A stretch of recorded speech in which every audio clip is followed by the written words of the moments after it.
If you're a regular viewer of this channel, which hopefully by now you should be, and a subscriber, make sure you hit that subscribe button. You know I like to talk about PS4 stuff, retro video games, and of course the Nintendo Switch. But one system that doesn't really get any mention on here is the Xbox One, and there's a reason for that. I haven't had one. Sure, I love the original Xbox and the Xbox 360, but I just never got around to getting an Xbox One. Now, I did do a video on the Xbox One S during E3 2017 because I liked the system then. I liked what Microsoft was bringing to the table, and I thought, you know, it's time for me to start checking out the Xbox One S. Well, thanks to an amazing viewer named Acronow, he actually sent me an Xbox One S a couple weeks ago, which you would have seen on What's in the Box. And I've been playing with this system a lot, and I like a lot of things about it, and there's some things I don't like, but I thought it would be fun to sort of do like a pseudo review of it for people that don't own an Xbox One. Is the Xbox One still worth it? Should you purchase an Xbox One S in 2017 or 2018? We're going to go over the things I like about the system, we're going to go over the things I don't like about the system, and come to some sort of conclusion at the end of the video. So sit back, relax, and let's talk about the Xbox One and see what it's all about.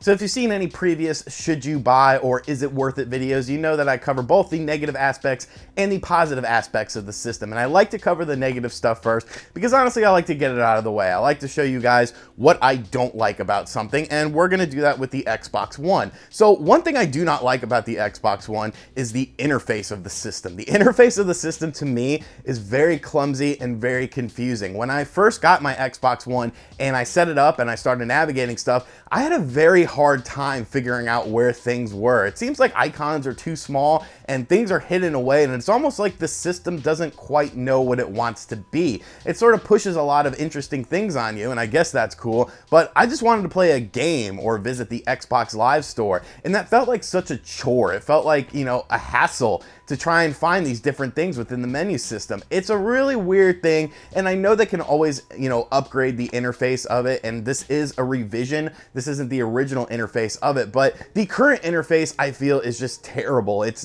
very hard to navigate, it's very hard to figure out stuff, and it's very confusing. So that's definitely a negative aspect I had with the system.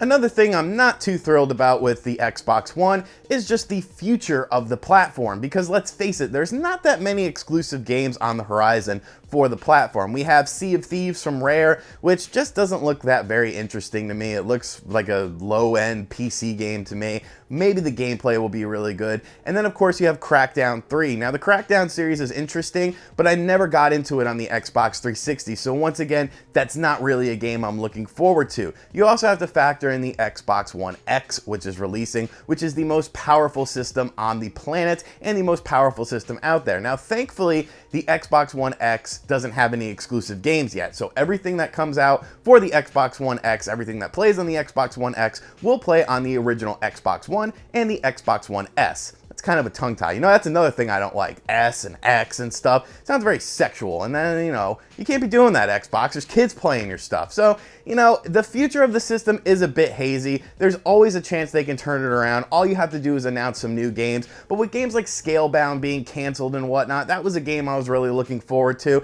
It is a bit disappointing looking at the upcoming roster of games and realizing there's a lot of just third-party titles coming out and not many system exclusives. So that's another little knock I have to give the platform. And the final issue I have with the Xbox One S is, I don't know if this is just me or if this is a widespread problem, but it seems like a lot of applications don't work that well. I have a PS4 that I use for WWE Network and Netflix, and you know, I just turn on the system, I activate that menu, and then I'm into the system. But like with Netflix, there was a huge delay for me to be able to get into it. It took me like, you know, 5 or 6 tries initially just to get the app to load, and then once it loaded, it seems to be working okay after that. Sometimes the WWE Network will just crash on me, and it seems like it never never really does it that often with the PS4. So once again, I don't know if that's with the application itself or if it is just the infrastructure of the Xbox One, but it seems like it happens more on the Xbox One than it does on my PS4. So whether, you know, that's a problem with the system or a problem with the application itself, I'm not quite sure, but it is a bit of an inconvenience. I do feel like I'm resetting the system pretty often with these apps sometimes,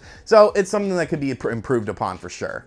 Now, with all that stuff out of the way, there's a lot of things I actually like about the Xbox One S. The first thing is the controller. The controller, mwah. Beautiful, beautiful, beautiful. I love this controller. I like it way more than I do the PS4 controller. And I guess I never really realized just how uncomfortable the PS4 controller can feel until I got an Xbox One S, because the standard controller that came with it just feels so good in your hands. It feels like an extension of the Xbox 360 controller, but in a positive way. Whereas the PS3 controller, the DualShock 3, I felt better than the DualShock 4. So it's interesting how they sort of flipped, you know, roles there, because the Xbox One's controller is very nice. I really like it. I think it's very comfortable, and the battery life on it is pretty solid. It does use AA batteries, but honestly, my PS4 controller seems to die like every 5 minutes, and I have to plug it in, and I find that really annoying. So, you know, it's kind of a wash between, you know, being able to charge it versus being able to use batteries, but I feel like the batteries have lasted me way longer than, you know, 10 or 15 charges on the PS4 controller. So I definitely love the Xbox One's controller. I think it's amazing, and definitely a very big positive for the system. Another feature I really like on the Xbox One is the backwards compatibility. Now, it is not perfect, but it's done in a manner that makes me happy. So let me explain to you guys here. I am a big fan of old Sega arcade games. You guys know that if you're a subscriber. I love talking about Sega stuff.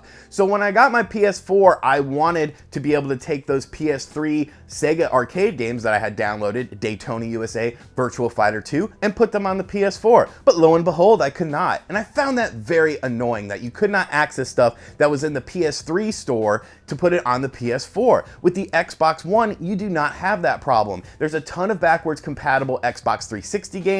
There's Xbox games that are coming as well from the original Xbox, which we'll talk about a little bit more in a minute. But I love the ability to download games from the Xbox 360 store onto my Xbox One. It's awesome. It's a great feature, and a lot of these games are dirt cheap. I picked up Daytona USA for like $5, and it looks amazing. It looks great, and I'm really happy about that. And as I mentioned just a second ago, the Xbox, the original Xbox, is coming to the platform as well. And that's pretty cool too. You know, you'll be able to use original Xbox discs, and you can use original Xbox 360 discs. So you're really having like the accumulation of the Xbox brand all on one platform. And that's very convenient. I do own an Xbox. I do own an Xbox 360. Well, actually, I don't have an Xbox 360 right now, but I do have an original Xbox, so I have a way to play these games, but to be able to play it all on one system is very nice. It's very convenient, and it's definitely a huge plus in my opinion. Also, another positive thing, you know, kind of tying into that is the deals with gold. Deals with gold on the Xbox Live is way better than the free games that you get on the PS4. I always felt the PS4 games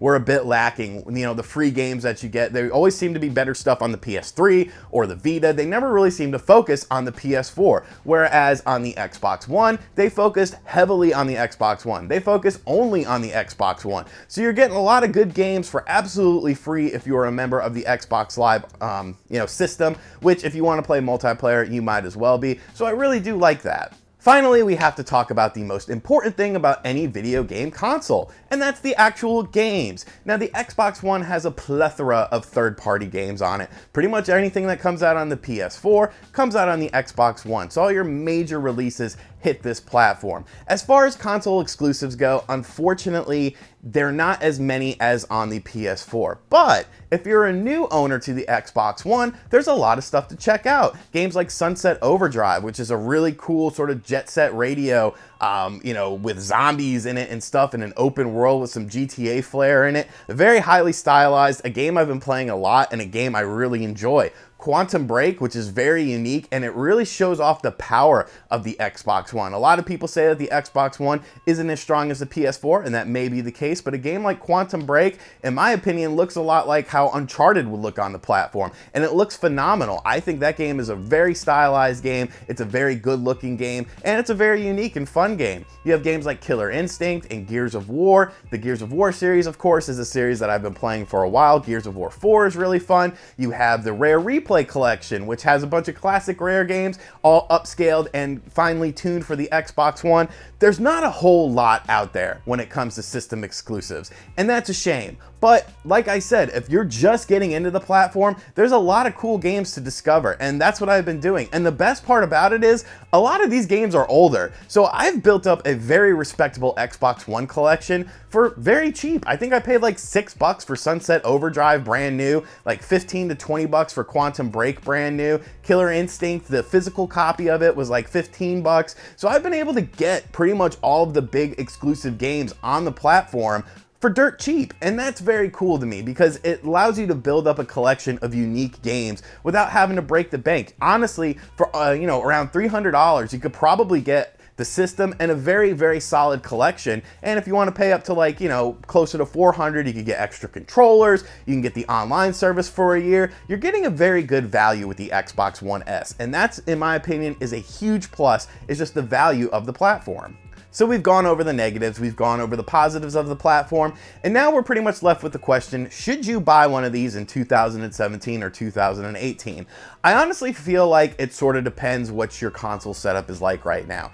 If you have, I would say the least amount of people that would need this are the people that have a PS4 and a Nintendo Switch, because you're getting all those third-party games on the PS4, you're getting a lot of first-party exclusive games, and you're getting a lot of Nintendo games and other third-party games and the portability aspect of the Nintendo Switch. The Xbox One is very similar to the PS4, and I would say that market, unless you really want to play some of these games that are also available on PC like Quantum Break, you probably don't really need an Xbox One S. If you can find one for super cheap, definitely pick it up. But I wouldn't go out of my way to buy one if I was in that market and I was happy with the PS4 exclusives and playing a lot of Switch stuff. Now, if you only own a PS4, it could be an interesting purchase for you.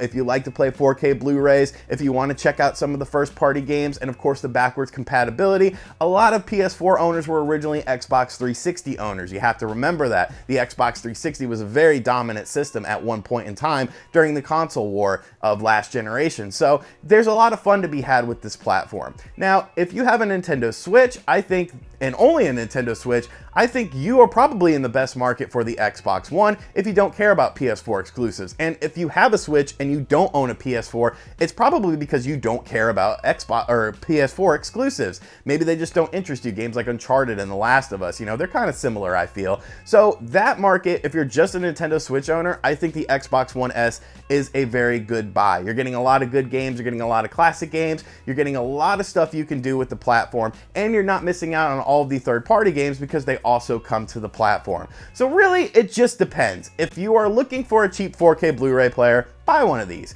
If you like the Xbox One's lineup of games, buy one. If you like the ability to get, classic games from the 360 and the original Xbox all on one device with some good, first-party console exclusive games, I think the Xbox One is good. It's a fun system. I've definitely enjoyed it more than I thought I, would have, and probably should have picked one up way sooner. So thank you for checking out this video. Let me know what you think about the Xbox One in the comments section down below. And as always, make sure you hit that like button, make sure you subscribe to the channel, and I'll catch you guys next time. Later. RGT NA5, RGT NA5.